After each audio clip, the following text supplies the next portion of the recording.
So boom, here it is. 2022 NFL Draft Gems for tight ends. I mean, usually there's like one or two good guys, but I mean, do you even like what are your thoughts on this year's draft? Yeah, funny enough, I actually played tight end in college as well. So I Nice. love the position too, and study it quite a bit. Kind of that's kind of my starting point on like summer scouting. I want to Mhm. see what tight ends, are draft eligible and whatnot. But there are a few names that kind of stand out to me. So some of the big name guys, Jalen Weidemeyer from Texas A&M, Trey McBride from Colorado State. He's gotten a lot of buzz as well. Cade Otton from Washington.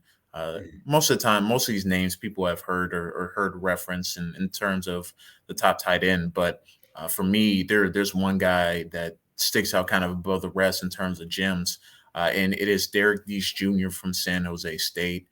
He Ooh. is the son of former 49ers, I believe, defensive end or defensive tackle, Derek Deese Sr.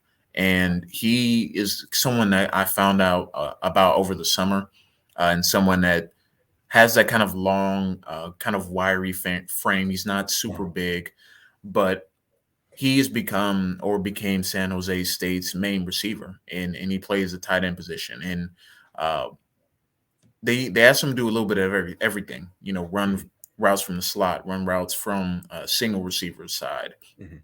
block in line, be kind of an H-back type of guy.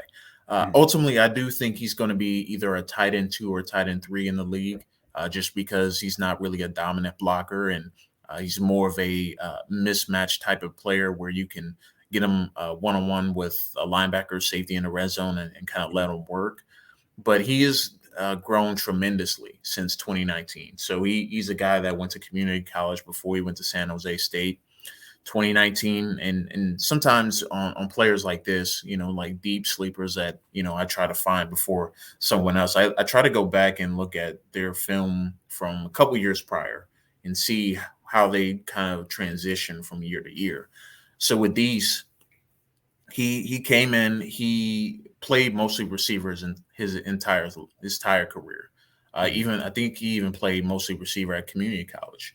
Ask him to change to tight end at the college level at San Jose State, and you could tell he was thinking a lot on the field. It was a lot like routes trying to get to like those imaginary landmarks that your coach makes up, and Yeah. whatnot. And he was moving a lot slower in 2019. 2020, I turn on his film and he's a different player. Wow. Moves a lot more quicker off the line of scrimmage. Finds the soft spots in the zone. Is Mhm. able to attack vertically down the seams and make the tough catches over the middle. And then Mhm. this year, he's continued to do the same, and became the number one target for San Jose State in terms of targets, receptions. I believe he led in targets, receptions, and yards this season. And if he didn't, and unfortunately for him, he plays in a conference that had multiple draft eligible tight ends that will all get selected. And Yeah. some of those guys, like Trey McBride, I mentioned earlier, you got Cole Turner from Nevada, that's someone else that's really good. And then you got Daniel Bellinger from San Diego State, who's more of that blocking type tight end, Mhm. like block first. Kind of reminds me a little bit, not George Kittle, but more of like Brent Selleck, like Okay. dominant kind of in the Yeah. trenches. But Great blocker uh, though. yeah, and Derek Deese, he is more of the new age tight end, where he's more reception and pass offense oriented, but he also improved as a run blocker as well. Yeah. So he's someone I'm excited about. I do ultimately think he's probably going to be borderline day three UDFA, but I think a team is going to get a really good player that can be a contributor in a year or two, get him in the NFL offense, NFL weight room. He's going to get much stronger, but he definitely has NFL pedigree in his family, and I think he can be a really good NFL player after really turning on the last 2 years and at the college level. Absolutely. Absolutely. And you look at a team like, you know how like some teams like if they commit, I love it when NFL teams commit to a guy that typically wouldn't have the longest career or maybe have the most success, but when they commit, you get beautiful results. If we're talking about the tight end position, you look at the Baltimore Ravens, and when Mark Andrews, I mean, is he's not the fastest guy at all, but He's like medium speed. I won't say slow, but he's like medium speed. He finds ways to get open, man, and it's really, really exciting when you have teams like, no, we're going to commit to this guy. Or even the Dolphins with Mike Gesicki. He's just this, the rookie year, I was just like, terrible blocker, not a good route runner. And then here we are, year 4, the final year of his rookie contract, and he's more of a receiving tight end kind of thing, but he gets his points, he does good, so it's nice to see that the position be revolutionized and stuff like that. So some of these names, I could see him on the team, like you could see him on quite a few teams, kind of thing. So even a team like the Atlanta Falcons, who just took and got Pitts, yeah, they're not going to be tight end number 1, but hey, they could be tight end number 2, as a decoy and still get, a lot of points, so. Yeah, we've seen kind of the emergence of like 12 personnel, especially at the NFL level.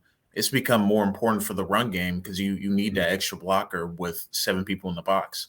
So, a lot of teams like to use that. I know 49ers is a team that comes to mind. Rams have tried to do that to some degree as well, but I don't think they have the bodies yet to do that.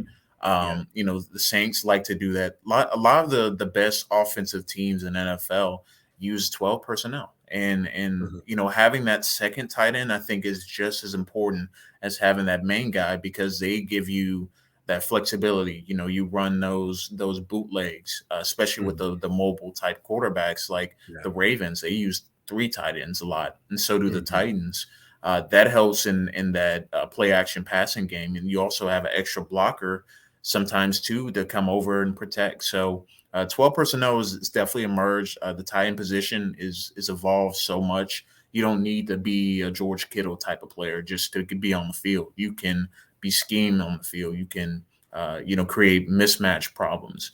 You can just be flat out blocking tight end. There's so many different uses for the tight end position, and definitely love to scout it. And I think teams are going to get a lot of good depth players. I think there won't be a tight end that probably gets selected top 50 this year.